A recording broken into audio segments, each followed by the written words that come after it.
Good morning to all of you. Well, at least it's morning when I'm recording this. You may see it later in the day or some other time, but um, my last post, I talked about the four pillars that are essential to emotional health.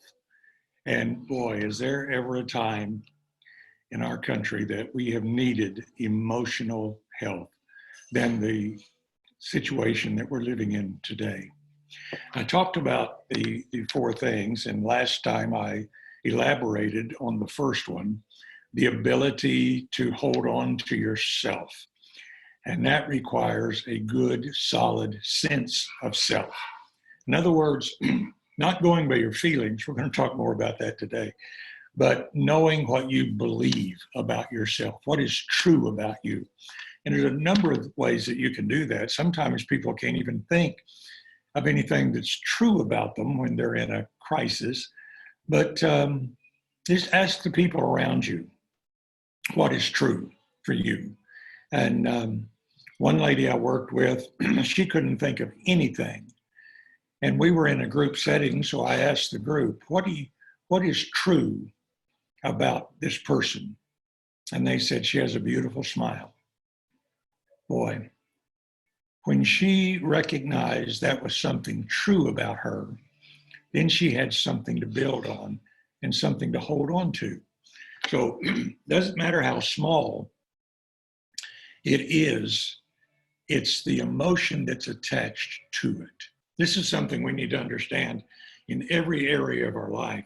It's not the size of the problem, it's the emotion that's attached to it.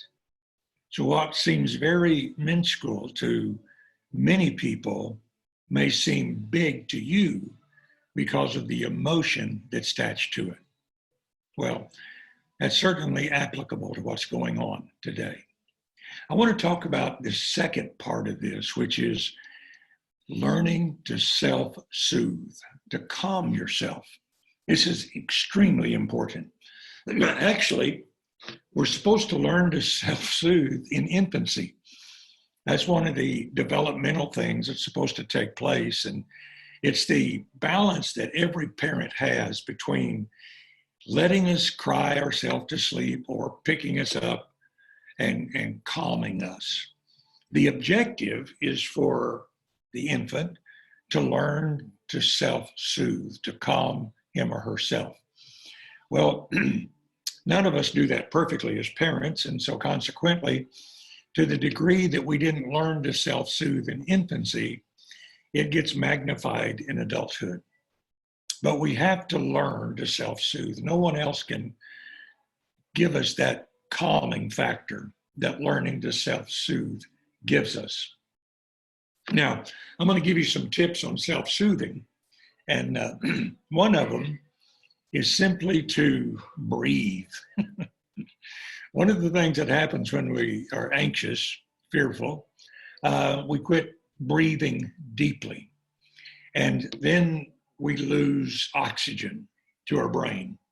When our brain doesn't have sufficient oxygen, it can have all kinds of crazy stuff going on. So breathing deep is one of the ways to calm ourselves. Inhaling, exhaling. Everybody has probably been taught how to do that at some time or another, but that is certainly a powerful way of learning to calm yourself. The second way is taking every negative thought into captivity. Now, this is a powerful thing that we need to learn. Some of us have automatic negative thoughts, and we just automatically go into the negative side of things. Dr. Amen from the Amen Clinic in California, he calls it the ants, the automatic negative thoughts. And by the way, ladies, don't get upset with me, but he ascribes the fact that that's more common in women than men, and for a very good reason, because it's how a woman becomes such a protector of her children. But the automatic negative thoughts can go crazy. here's what generally happens. If you ever watched an ant bed when you were a kid, and you ever disturbed that ant bed, the ants went crazy. That's what happens with us with automatic negative thoughts. Now, guys, we're not immune to that. It's just not as powerful in us as it is our spouse or the ladies in our house. So the scripture tells us to take every thought into captivity. That simply says we're not responsible for the thoughts that come into our mind, but we are responsible for taking charge of them. And one of the things that we need to learn to do is to take charge of our negative thoughts. Now, one of the things that I teach in my seminars is that if you judge your thought, you empower it. So no judging of the thoughts, we just take charge of them and dismiss them. That was just a thought. That was just an idea. That was just something that came into my head. I don't know where it came from. It's not even important where it came from, but just dismissing it is the most important thing you can do. And then here's what happens. When we take charge of our thoughts, then our emotions will follow. If we don't take charge of our thoughts, then our emotions take charge. And then our thoughts start following our emotions. When that takes place, and this is what something I've written in my book, The DNA of Strength and Courage. When this takes place, we turn our feelings into facts and then make judgments based on how we feel. That's what a lot of people are doing today in the turmoil and the anxiety that's going on. Their emotions are taking over and they're turning their feelings into facts. And then it's getting them carried away and leaves us victims of our emotional state.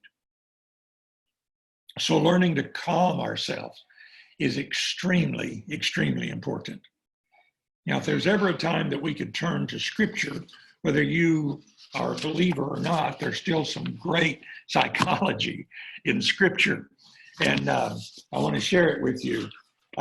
Here's a way of soothing your mind and heart.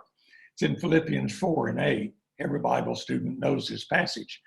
Finally, brethren, whatsoever things are true, whatsoever things are noble, whatsoever things are just, whatsoever things are pure, whatsoever things are lovely, whatsoever things are of good report, if there is any virtue and if there's anything praiseworthy, meditate on these things. The things which you learned and received and heard and saw in me, these do, and the grace of the God of peace will be with you. Can I just tell you that works? It's a great biblical psychological principle that's even taught in psychology today. They don't use exactly the same terms, but they come up with the same thing. So learn to think on what's true, not what your feelings or emotions are telling you. A way of calming yourself. Get the facts, not the fear. Get the facts, not the feelings. Feelings are just feelings. And it's what we attach them to is what becomes important. One of the things I learned in my study of neuroscience is that fear and excitement come from the same place in our brain. So putting in some other language, anxiety and excitement come from the same place in our brain. The difference between anxiety and excitement is the belief that we attach to it. If it's a negative belief, it becomes anxiety. If it's a positive belief, it becomes excitement. So ask yourself, am I believing the facts or am I caught up in my emotional state? Now, there's another verse I want to give you. Again, it's a great verse that deals with our personal psychology. And it's in Romans chapter 12, verse 1 and 2. If you've heard me teach at all, you've heard me refer to this verse. It's so powerful. Here's what I use this verse in my own prayer life, my own devotions, my time when things get a little crazy. So here's what it says in Romans 12:1 in the Message translation. It says, so here's what I want you to do, God helping you. Take your everyday, ordinary life, your sleeping, eating, going to work, and walking around life. Place it before God as an offering. Embracing what God does for you is the best thing you can do for him. Wow. So here's what he's simply telling us. And here's a great time. This is a great time to do this. Take every positive thing in your life. If you've got a roof over your head, thank God for it. If you've got food in your refrigerator, thank God for it. If you got toilet paper, thank God for it. If you got breath to breathe today, thank God for it. Just start focusing on everything, any little detail. Now, some of you are probably out of work at this time, but you still have hope, because I believe, and everybody else believes, that this is going to turn around. This isn't going to last forever. And we're going to come out of this. And we're going to come out of it victoriously. We're going to come out of it in so much stronger and with so much more gratitude for what we have. We won't take the things for granted that we were taking for granted. It's like going to the grocery store and having a selection of multiple items and brands. We won't take that for granted anymore. We're going to be so thankful that the grocery store shelves are stocked again, and that our jobs are coming back and things are going to be good. Well, don't forget, calm yourself.